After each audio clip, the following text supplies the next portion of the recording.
Le soudain confinement de 3 jours à Auckland, qui a été décidé en moins de 5 heures, a été un immense choc pour la ville de près de 2 millions d'habitants qui appréciait une liberté totale au cours des derniers mois. Le confinement signifie que les écoles sont fermées et que les travailleurs doivent demeurer chez eux, sauf ceux travaillant pour les services essentiels. La police a établi des barrages des routes dans un périmètre autour de la ville pour restreindre les déplacements. Les 3 cas positifs impliquent une seule famille, dont une femme travaillant pour une entreprise qui coopère avec les transporteurs aériens.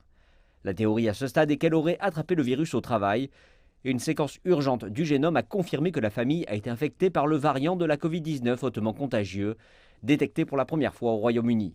L'une des plus grandes inquiétudes est que l'une des victimes est un étudiant qui se trouvait au lycée avec 1500 étudiants et enseignants.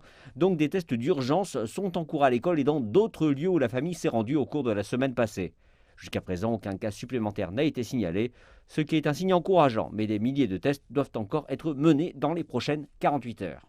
Et la ville australienne de Melbourne est aussi au milieu d'un confinement similaire de 5 jours. Le département australien de la santé a désormais suspendu ce qu'on appelait la bulle de voyage entre l'Australie et la Nouvelle-Zélande, qui autorisait les voyages sans quarantaine. Ce qui signifie que toute personne se rendant en Australie devra désormais passer 2 semaines à l'isolement surveillé.